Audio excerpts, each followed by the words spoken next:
Akhir-akhir ini hidupku sedikit kacau. Jam tidur berantakan, tugas menumpuk. Alhasil kerjaan tak kunjung selesai. Setelah aku cari tahu lebih lanjut, ternyata penyebab itu semua yaitu overthinking atau memikirkan hal-hal yang tidak penting. Bagiku, hal tersebut bukanlah suatu hambatan, karena di setiap proses overthinking tercipta ribuan ide yang bisa dijadikan karya dengan melalui proses pengalaman, perasaan, imajinasi, atau bahkan hal kecil yang sering kita abaikan. Dari situlah creative writing dimulai, bukan dari teori atau aturan, tapi dari keberanian untuk menuangkan isi kepala dan hati menjadi sesuatu yang bisa dibaca oleh orang lain.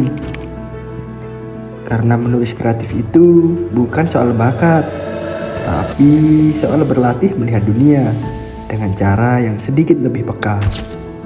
Creative writing adalah kegiatan menulis yang menekankan imajinasi, originalitas, dan ekspresi personal. Creative writing berbeda dengan penulisan akademis yang banyak teori dan aturan. Disinilah penulis punya ruang untuk bermain dengan gaya bahasa, ritme kalimat, dan bahkan keheningan di antara kata-kata. Tapi jangan salah, tulisan kreatif tetap punya struktur. Ada awal, konflik, klimaks, dan penyelesaian. Semua mengalir seperti kehidupan itu sendiri. Dan semua dimulai dari satu pertanyaan sederhana. Bagaimana kalau hujan bisa berbicara? Bagaimana kalau kegagalan justru adalah bab pertama dari kesuksesan? Pertanyaan-pertanyaan itulah yang melahirkan imajinasi, menghidupkan karakter, dan menemukan sebuah cerita. Tapi creative writing bukan cuma tentang cerita fiksi. Dalam dunia komunikasi, ia punya peran yang luar biasa. Menulis kreatif adalah alat komunikasi yang paling manusiawi. Ia bisa menyampaikan pesan dengan keindahan, bukan sekedar memberitahu, tapi bisa membuat orang merasakan. Dalam iklan misalnya, kata-kata kreatif bisa menggugah tindakan. Dalam kampanye sosial, tulisan yang menyentuh bisa menumbuhkan empati.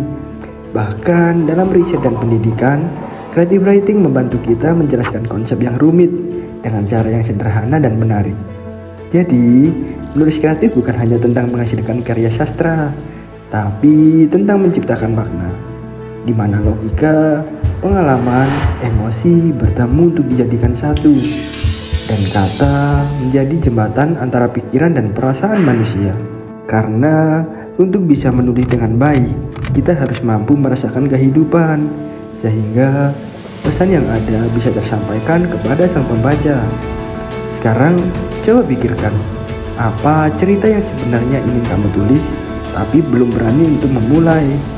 Jangan tunggu inspirasi itu datang. Inspirasi itu muncul setelah kamu mulai menulis. Menulis kreatif bukan tentang menciptakan kata yang indah, tapi tentang menemukan makna.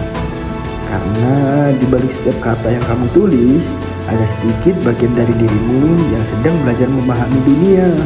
Dan itulah keindahan sejati dari creative writing, menulis dengan imajinasi dan makna. Sekian dari aku, teman sharing.